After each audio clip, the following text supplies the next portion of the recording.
The Boston Bruins beat the Montreal Canadiens 6-4 in their home opener and wiped the stinkfest against Florida from their minds. Trent Frederic calls out Matthew Tkachuk for not dropping the mitts. Mark Kastelic is now tied for the team leading goals with David Pastrnak, and we don't have to hit the panic button. So buckle up, Bruins fans. I'm here to give you the latest info on your beloved Boston Bruins. If you've been liking my Bruins content, please leave me a like and subscribe. If you've already done so, thank you, and let's get into it. The Boston Bruins came out flying, and they needed a great start.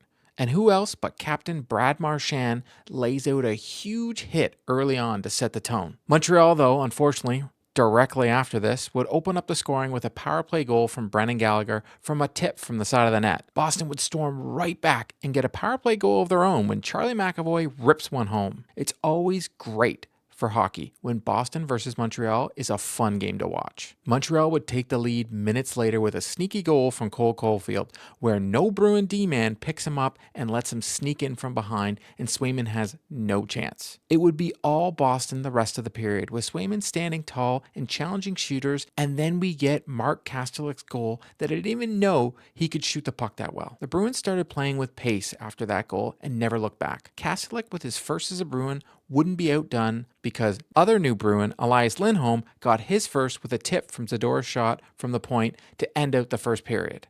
That was also Zadorov's 100th career NHL assist.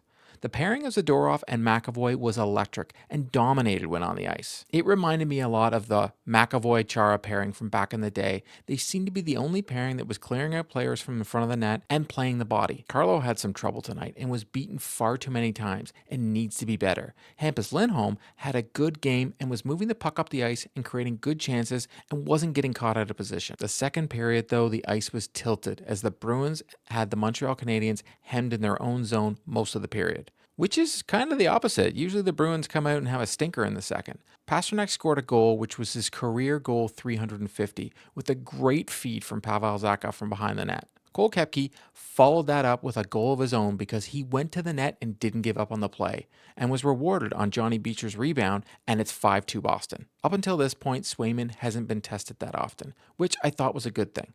I get that he was practicing at BU, but that isn't NHL reps, and this game is against Montreal is his first action since the elimination game against Florida.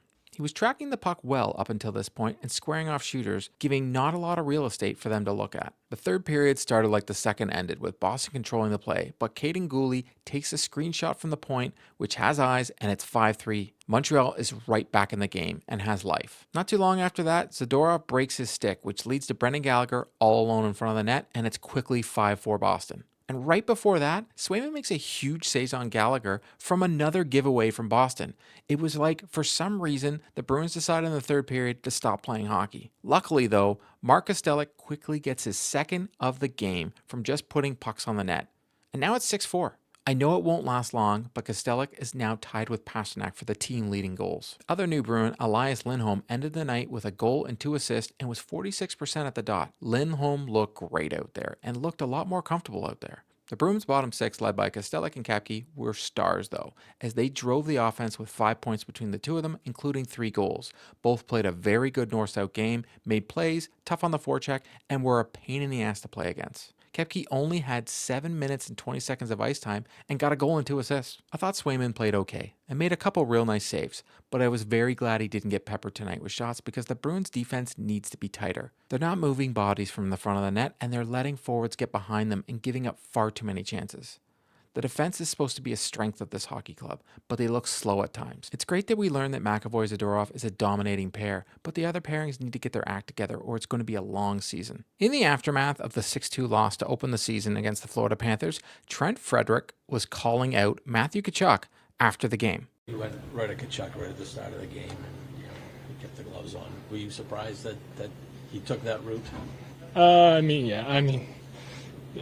Because he said yeah. And he didn't, so it's kind of hard when someone says he actually asked me because I was asking him, and he didn't, so it's hard to read that. But he was trying to sucker you into dropping the gloves, or? Yeah, I guess I didn't know people did that. I think that's kind of, I don't know, it's a little disrespectful to the game, in my thoughts. It's interesting because Tkachuk's tactics are a bit like what Marchand used to do back in the day. Tkachuk doesn't cross the line like Marchand used to do and get suspended all the time, but he does walk the line on a regular basis. Frederic saying he is disrespecting the game is true. If Tkachuk asks him to go when the time comes and then decides not to because, let's be honest, Frederic would cave his face in, then yes, Tkachuk is being a chicken shit. Frederic isn't the toughest guy in the league, but he can throw bombs and can hold the line with the best of them. Tkachuk, on the other hand, did what he was supposed to do, and that was get under Frederic's skin and throw him off his game. If you lose 6-2 and the thing you want to talk about after the game is Tkachuk chickening out, and that's what's on your mind, then your mind wasn't in the game and Tkachuk wins. Florida plays a lot of the way the Boston Bruins did in the early 2010s, and Boston is letting them do so. Florida crashes the net, and all they get is a little spear from Mason Lowry. Monty talked about it after the game, but didn't use it as an excuse. Well, I'm sure it would seem that way, but,